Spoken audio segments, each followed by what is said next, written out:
একটা ভাষাবাদী এই জামাত ইসলাম পেনশনের পয়সা খায়, এই জামাত ইসলাম গ্যারেন্ট দখলের টাকা খায়, এই জামাত ইসলাম আওয়ামী লীগের কাছ থেকে টাকা খায়।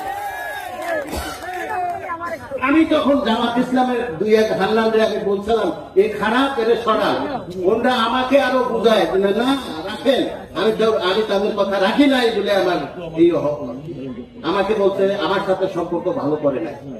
আবার তাকে সরাই দিছি মনে তকবির করে জামাত ইসলাম কহিনুর সাহেবরে আমি বাধা দিছি, তারপরেও সে বলছে যে আমাদের চ্যালেঞ্জ দিয়ে চোরকে পাঠায়। জামাত ইসলাম চোর, জামাত ইসলামকে চোরকে সমর্থন করে।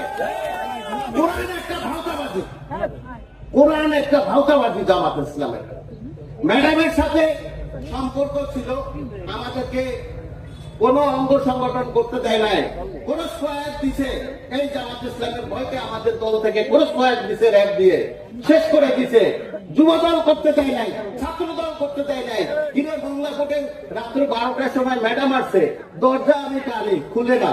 ম্যাডাম কি হয়েছে, তার এক ছেলে আছে। কে ছেলে? আমি কে ছেলে? কে? মুজাহিদ সাহেব তার ছেলে। সে আসছে, ম্যাডামের দরজা খুলছে, তারপরে নামছে। দেখেন এত বড় কি করছে তারা, ম্যাডামকে সম্মান দিছে, তারা এইভাবে তারা দখল করে নিছে। স্টেজে যাবেন ওই সময় ম্যাডামের ওই সময় ভোরবেলা ফজরের নামার সময় যে দেখবেন যে তারা দখল করে স্টেজ সামনের কাতারে সব দখল করে আছে। বিএনপিদের কোনো পাত্তা ছিল না।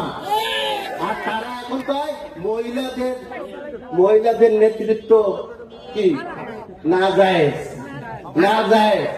ওরা হাসিনার সাথে ঘর করে নাই, বিএনপির সাথে ঘর করে নাই।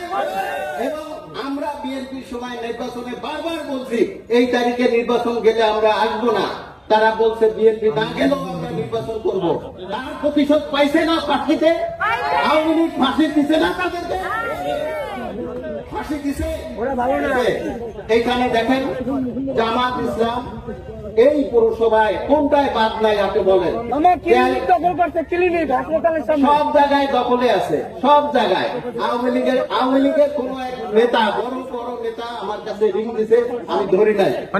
একটা লোকের রিং ধরে বলছি আপনার কাছে কি আমি এই 17 বছর কি রিং দিয়ে আপনার কাছে কোন সাহায্য পাইছি? বলেন, তখন বলেন না। তাহলে আপনি আমাকে রিং দিয়েন না দয়া করে।